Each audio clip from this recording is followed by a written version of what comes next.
5वां अध्याय। नारद जी का शिव तीर्थों में भ्रमण व ब्रह्मा जी से प्रश्न। सूत जी बोले, महर्षियों, भगवान श्री हरि के अंतर ध्यान हो जाने पर मुनि श्रेष्ठ नारद जी शिवलिंगों का भक्तिपूर्वक दर्शन करने के लिए निकल गए।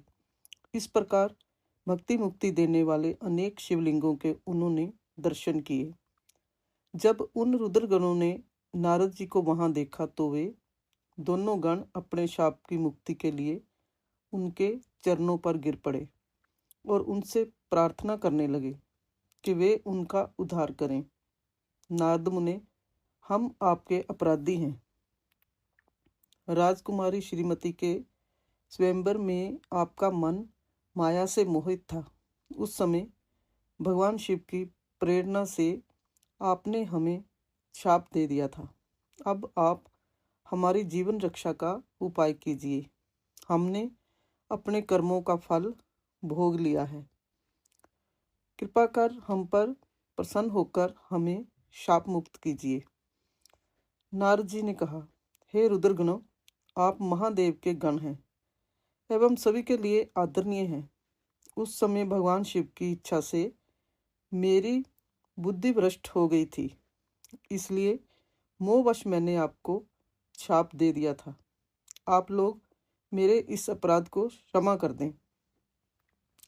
परंतु मेरा वचन झूठा नहीं हो सकता, इसलिए मैं आपको शाप से मुक्ति का उपाय बताता हूँ। मुनिवर विश्रवा के वीर्य द्वारा तुम एक राक्षसी के गर्भ में जन्म लोगे। समस्त दिशाओं में रावण और कुंभकर्ण के नाम से प्रसिद्धि पाओगे। राक्षस राज का पद प्राप्त करोगे। तुम बलवान व वैभव से युक्त होगे।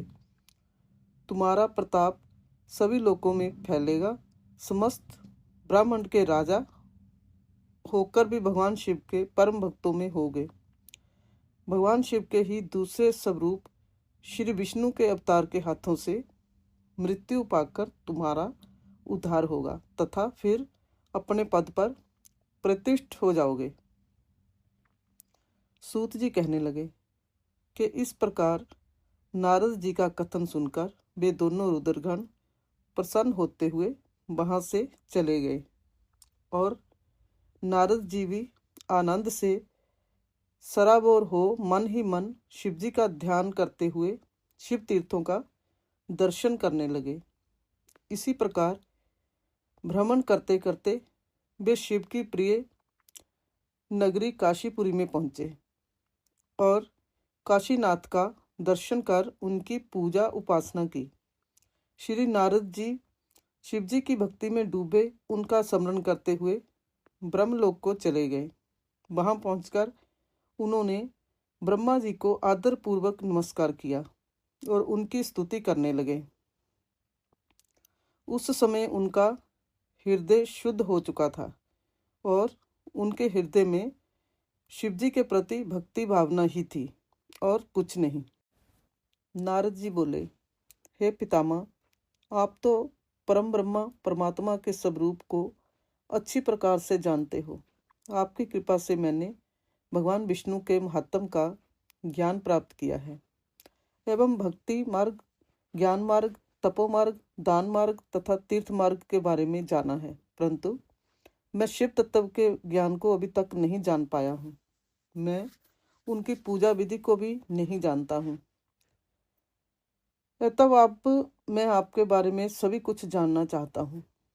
मैं भगवान शिव की विभिन्न चरित्रों, उनके स्वरूप तथा वे सृष्टि के आरंभ में, मध्य में किस रूप में थे, उनकी लीलाएं कैसी होती हैं और परले काल में भगवान शिव कहाँ निवास करते हैं, उनका विवाह तथा उनके पुत्र कार्तिकेय के जन्म आदि की कथाएं मैं आपके श्रीमुख से सुनना चाहता हूँ।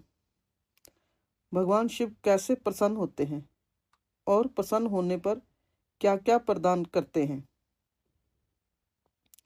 इस संपूर्ण वृत्तांत को मुझे बताने की कृपा करें।